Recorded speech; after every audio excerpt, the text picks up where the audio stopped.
structure of oocyte or an unfertilized egg or ovum. So we are going to learn about the structure of ovum with respect to its parts and its function. So here it consists of the eccentrically placed nucleus called as germinal vesicle. The nucleus of egg, it is called as germinal vesicle. So nucleus is surrounded by fluidy substance called as cytoplasm, but as it is an egg, the cytoplasm of the egg, it is called as ooplasm. So ooplasm is simply the cytoplasm of the egg. So now this cytoplasm, again, it is surrounded by a layer called as vitelline membrane. The first layer that surrounds the egg, it is a vitelline membrane. Vitelline membrane, it is formed by the non-cellular layer called as a zona pellucida. It is called as a zona pellucida. Vitelline membrane that is formed by the zona pellucida. So you will see there is a gap is present between vitelline membrane and zona pellucida. That gap, it is referred as a perivitelline space. It is a perivitelline space. So in that space, in perivitelline space, the first polar body is present in that perivitelline space.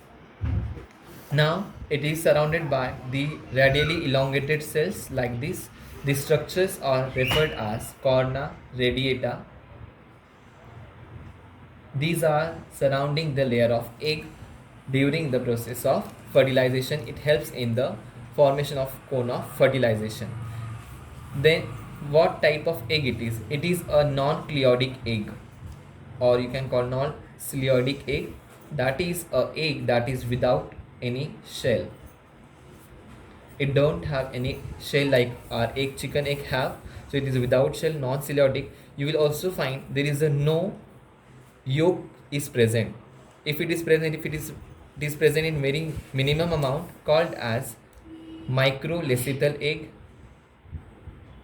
Microlecithal egg with respect to the yolk. It means little amount of yolk is present.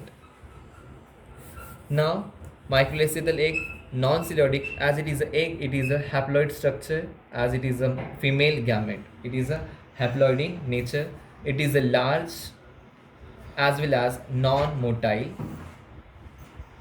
In the ooplasm of the egg, it also contains endoplasmic reticulum, Golgi complex, that helps in the production or nutrition during the process of pronucleus fusion, and its size is majorly about 0.1 mm.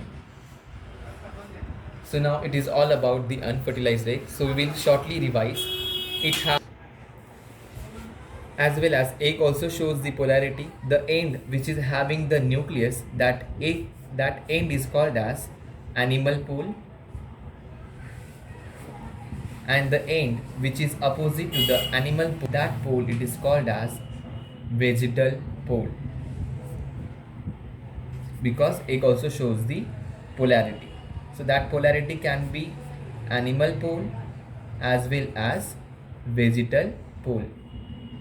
The end which have the germinal vesicle, that is the nucleus, that part is referred as animal pole, and side opposite to that is called as vegetal pole. So it is all about the structure of ovum or unfertilized egg. So we will shortly revise.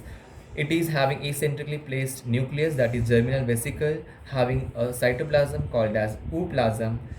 The layer which surrounds first, that is a vitelline membrane, that is formed by the zona pellucida. But in between zona pellucida and vitelline membrane, there is a gap. That gap is called as perivitelline space. And what is special about that? It have the first polar body in it. Then it is last layer, that is radially elongated cells, that is the corna radiata. It is a non-cleodic, that is without shell. Microlecithal, very little amount of yolk is present. It is a haploid in nature. Why? Because it is produced by the process of meiosis during the oogenesis. It is a large in size, non-motile, 0.1 mm in size. It shows polarity, that is animal pole and vegetal pole.